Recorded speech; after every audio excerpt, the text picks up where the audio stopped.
TV, and on this episode I'm delighted to be interviewing Andy from Dance in the UK. So, Andy, you ready for this interview? Certainly am. Okay, fantastic. So, first I want to ask you is just a little bit about yourself. So if you just want to explain who you are and what you're passionate in and what your hobbies are maybe. Okay, yeah, my name's Andy Wickett, 52, live in Kent.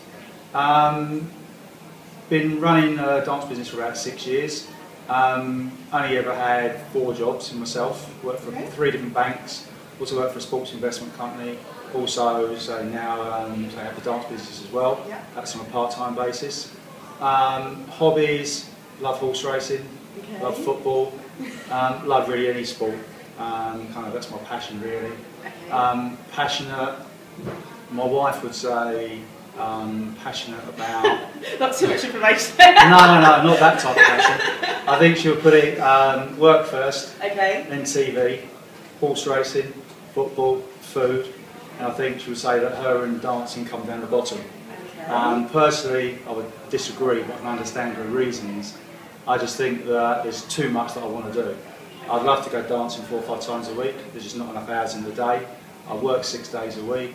So therefore I relax by watching TV. Yeah. I'd love to go horse racing every day, I'd love to watch football. Not enough hours? There's just not enough hours, but as I say, I do love dancing, and as I say, since I've kind of done that with my wife, kind of Jill, as I say, I do actually really enjoy it. What sort of dancing do you do? It's ballroom Latin. Oh, fantastic. We did salsa for 3 years, but then the guy that was our teacher just disappeared, and we just went to a lesson one day and he just wasn't there, and everyone just disappeared, and that was it. So we never did salsa really again, but I say ballroom Latin, and so we started in 1999, and we just started again recently. Fantastic. So you've got this interest, obviously, in dance. You've been doing ballroom lessons with your wife, yeah? So is that how Dance in the UK all came about? I mean, how did that happen? Dance in the UK was originally dancing in Kent. Okay. And what happened was, when I met my wife in 1999, I was basically an Avon rep. My first wife got me to do Avon. Ding dong, and I was like her kind of Avon man. Okay. But as I say, it just kind of happened from there. My first wife then left me, and Jill just came around because she was doing something similar. Asked if I was interested, and it just kind of snowballed from there really. So we got together, and she asked about dancing.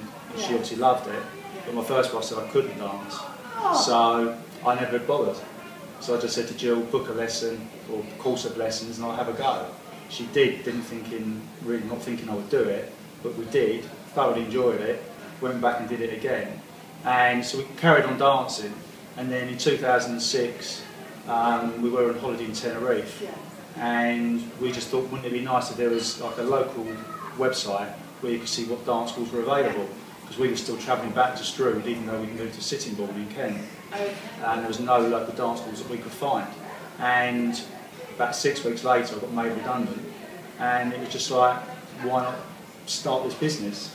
It all happened at the right time. So it just happened at the right time. So we went on holiday in April, got made redundant in June, started the business in July, and that's where Dance in Kent was born. So we obviously had a website, and it kind of just snowballed from there to dancing in the South East, and then eventually to dancing in the UK. It's really grown, haven't you? We've really grown, it's really grown big, and so it now really covers the whole of the UK. Okay, so you've got this directory with Yeah. all the dance schools putting in their, their locations. What else does it provide? Is it just that service, or do you provide other things? The website, it has 1,100 dance schools, clubs and colleges. It also caters for people that are leaving school and want to go into kind of performing arts colleges around the UK. Each school has its own listing. It has a listing for each of its venues. It shows all the dance styles that are available. There's a link off to their website. It gives all their contact details. All that information. Excuse me. All that information is free. So any dance school or club in the UK or college can actually put their kind of details on the website at no cost. The only charge if they want to do additional advertising to put themselves near the top of the list, or have them on the front page for the schools and colleges and clubs. We also have event listings, and there's dance workshops, there's dance competitions, job vacancies, auditions. Job vacancies as well. People can put job vacancies up there. So it's not just like for dance schools. If there's a company out there that's looking for a dance photographer or anything to do with kind of the dance kind of performing arts world, then they can obviously kind of put that on the website. And again, basic listings are free. You just charge. There's just a charge if you actually want to kind of put additional information up to kind of get kind of out to more people. It's a brilliant service. It's very comprehensive. So you've got events, you've got jobs, a directory, and I believe I've actually had a quick look at your website, obviously, and you've got a newsletter going on there as well, haven't you? Yeah, there's a newsletter now. We've always had a newsletter from day one, but that was really just very basic. What we used to do was we had a magazine, and that kind of went out to initially Kent, but it grew and grew and grew till it went out to the UK. But we stopped that a couple of years ago because everything seems to be going online nowadays. So we thought kind of, well, let's kind of make it accessible to more people. So therefore we kind of now do like a monthly newsletter that goes out on the first Sunday of each month. So people can obviously pay, there's two rates, it's very small, it's £10 or £25 depending on the size of advert you want. It goes out to around about 18,000 people.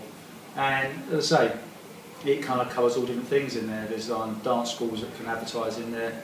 There's general businesses that kind of provide dance services. And as I say, I enjoy doing it. So I say I only get 1 day a week now to actually kind of work on the dance business because I'm working full time in another job. But So I thoroughly, I have to juggle everything. But I thoroughly enjoy it, and so we're still getting new dance schools registering every month. And I think the one thing we're trying to get as well is more people to put events up. I used to put thousands of events and workshops and competitions up on the website for free when we ran the business full time. But now we're doing it part time. We asked for a small charge of £10, put things up there for a year. But it seems that no one's really interested in that. But that service is still available if people were interested. And if you do local dance kind of practice sessions or weekly socials, and you want to get out there to the local community where you live, then say we can put it up once, replicate it for 52 weeks. So it's a small charge, but at least it gets you up there. And we are getting people emailing me asking where these events and workshops have gone, because they're used to find them on there. And obviously it's difficult to explain, but we know there's always cutbacks and people are obviously looking at ways to maximise their kind of budgets. But as I say, at the moment there's not as many events up there that we would like.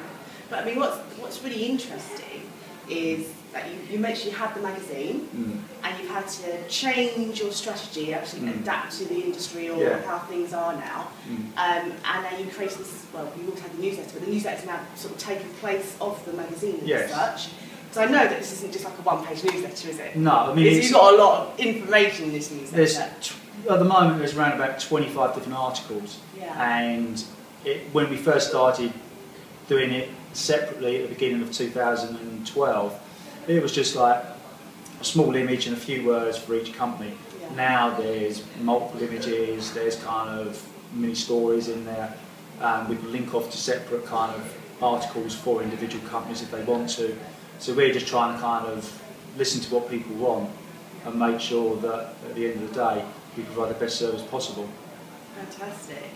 So would you say then this journey creating dance in the UK, you've had to, being the CEO of the company, I can say that, you've had to make decisions such as, right, this is not going to work, I'm going to stop that and I'm just going to concentrate on this. Has that been a difficult thing for you? Or, I mean, because sometimes people don't like change, do they? You set up a business and think, I'm going to run it, this is my plan, I'm sticking to it. But really, you have to learn how to adapt and sort of like, you know, see how things are progressing and change your strategy basically so that you can continue to be successful. Did you find that was a challenge for you? It was a challenge purely because we loved the magazine.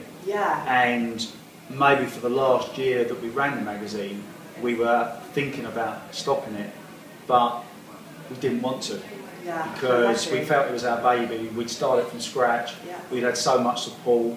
We had support from, I mean, right from the offset, British Harlequin, who are obviously the world leading in flooring. They're a Kent-based company.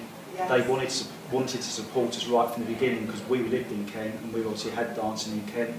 They sponsored the newsletter and the magazine and the website, and they helped us kind of build the magazine into what it was at that point in time. But in the end, it was kind of trying to juggle everything together, and we just felt that the magazine was maybe not getting out to enough people. We wanted to give value for money, and maybe at the end of the day we weren't giving as much value for money as we were hoping for. And so therefore we kind of moved into the newsletter, because there's so many things online nowadays. Yeah, so you've got to change with the times. And as I say, it was obviously a lot more cost effective. Of course. Yeah. I mean, you haven't got to worry about printing costs, you haven't got to worry about distribution costs, because we were distributing it around the country to various kind of organisations to obviously pass out to their members. So it just meant our overheads were a lot cheaper, and obviously it's a lot easier to produce a newsletter than it was a magazine. Yeah. That's where we felt one of our most challenging things was creating a magazine from scratch, because whilst we don't do it no more, we kind of had no idea of software. We had about 2 weeks to actually learn how to put a magazine together. Yes. We then had to go out and get the advertisers, and to me, again, that was one of the challenges that was the scariest for me, Yes. because having worked in 2 banks for 28 years, I think, I'd never really faced the public, and having to ring up advertisers, almost like cold calling, to see if they were interested in advertising in a magazine, it actually scared the life out of me. But you did it. But my wife did it first. You did it then. See, if people rang me unasked, I was quite happy to actually go into what the business did, because they'd initiated the call. Right. For me to ring someone up direct, at first I couldn't do it, and I let Jill do it, and then I got that confidence. I think that's the one thing that the business has really taught me is my confidence. Now it wouldn't faze me at all, and as I say, I just love that. So you face the fear and do it anyway. Yeah, and that's what you have to do. But it's like, as I say, again, kind of running your own business, it's all the different things. It's the accounts, it's the paperwork, it's kind of, I think you just don't know where to go at first. So I went on a few local business courses, because obviously I live in Kent, and there's kind of a few advisory courses you can go on to, and that just helped me as well. It just gives you a rough idea as to what you can do. That's fantastic. That's really good advice, because there's a lot of people going to be watching this and they're going to be thinking, I don't know how to do it, or I'm scared, or I don't feel confident, or they might have an amazing idea, but to actually put it into action is something else. So from just watching this, they might be inspired by you, just saying, you know what, just do it. Would you say You've got to give it a chance, and that's what we did. Yeah. We thought that if we didn't do it, we'd always wonder, what if? Yes. And as I say, we've still got all the magazines at home. We can still look at them whenever we want. People still ask what we do, and just kind of go out there. Just don't be afraid, and take all the advice you can kind of be given. Because a lot of professionals out there will give you advice for free. They're more than happy to chat to you. And people don't realise that, do they? And you can talk to them, and you just got to listen to what they're saying and just pick snippets out of it and take those away and work on them. Because, as I say, that's invaluable advice. And they've been in the industry for 20, 30, 40 years. I've been in it for a fraction of that time. And even now I can learn things, even though I'm only doing it on a part-time basis.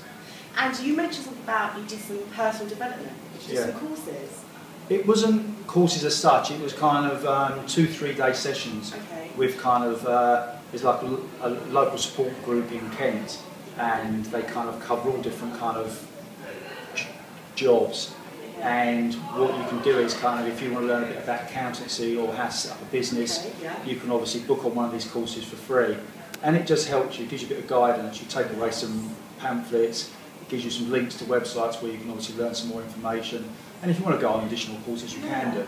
But it just helped me kind of work out what I needed to do to actually start my own business, learn a bit more about the accountancy side, because I was trained to become an accountant before I started my own business. Obviously I stopped and I was really at the beginning.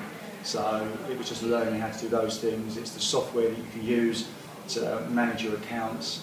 And it's all the different little bits and pieces that you pick up as you go along.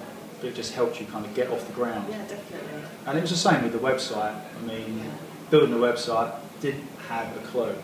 But it was just lucky that my grandson's dad was great at building websites. He built a few for a few friends, so we roped him in. Yeah. And without him, the website wouldn't be what it is today. So don't be afraid to, contact people that are experts in their field, and that is even if they're friends or family. Friends or family, you've got to use the resources that are out there, really. Yeah. And that's what we found. That's really good advice. And that's what we did. And as I say, it's must be the same with other people as well. You know people that can help you, and you just got to like run off the back of them. And that. So Andy, where do you see dance in the UK, say the next 5 years, in the long term? Have you got a vision? Vision would be obviously to have more dance schools around the country on the website, because it is still localised in Kent and the South East. When we went out to the UK, it's still difficult for, to get those dance schools to register. Right. People don't believe it's free. It is free. It's what they rate for. It is free. Yeah. But apparently that's one thing we found obviously when we first started. People had got caught before saying it was free, and then you get an invoice for £200 or £300. And so we just had to do a disclaimer to them saying it is free. And that's so it'd be nice to get more dance schools on there. It'd be nice to get more kind of events and workshops. People to put their say social nights up there, their dance classes and things like that. You can add notes. It'd be nice for the newsletter to get to even more people. And we don't really envisage the magazine ever coming back. No. Because that was something that was you tried in the it, past. It was part of your journey. Yeah. That's kind of a closed book now. So obviously moved on to the newsletter. And as I say, the newsletter is more accessible to people. Excuse me. It's you can put more in there as well. You're not restricted to the space, because obviously in a magazine it's A4 and you can only do certain things. Yeah. In a newsletter, okay, there is size, but you can kind of go off and I can create separate articles for people. So it'd be nice for the newsletter to get out there to more people, for the website to still grow, and obviously for more people to obviously kind of be aware of what we do. So to grow the Grow directory, you haven't thought about maybe the possibility of going international? You've got dancing in the UK, you can have like dancing in Europe. Or... Well, someone did say dancing in the world at one point. Dancing in the universe. But I thought that was just maybe a bit optimistic. But it's good you to never know. You never know, but you're keeping it open. We're keeping it open. I mean, you never know what's out there.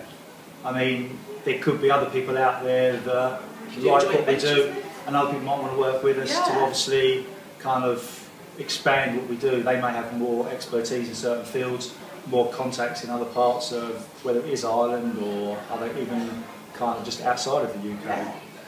And we can get into those areas as well. So if there is anyone out there that does look at our website, can we mention what it is? Yeah, definitely. Yeah, I mean the website obviously says there, it's dancingintheuk.co.uk. So it's quite straightforward. And actually on the website you can drill down to each county.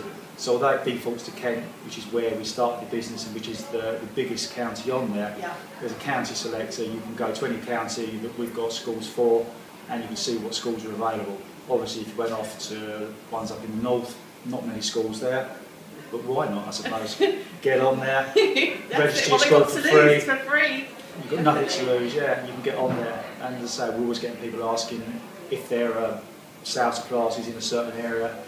And if I can't find it on our website, I just go and Google and just find something for them. So what's been the biggest, say, triumph or success that you've experienced with your business?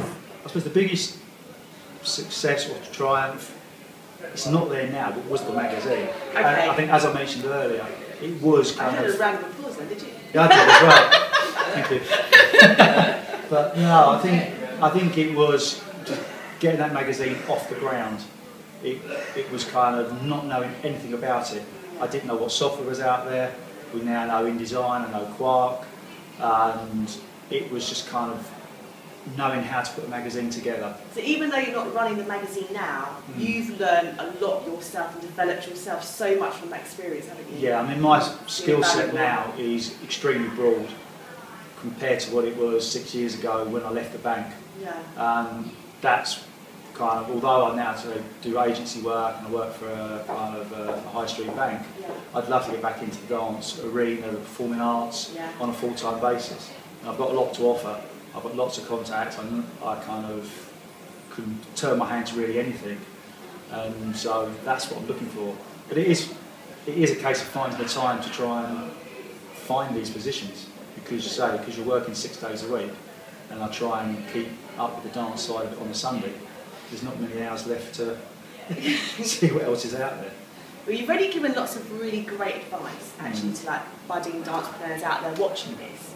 Is there anything else that you feel that they should take heed of or be aware of when they're trying to set up their own niche in the industry? Well, there was 3 things, which I think we've touched on most of them. So one was obviously listen to the professionals out there, listen to other people's advice, really good because that is invaluable, and you can pick up so much. And I say it is free, doesn't cost you anything at all. I think also don't try and grow your business too quickly.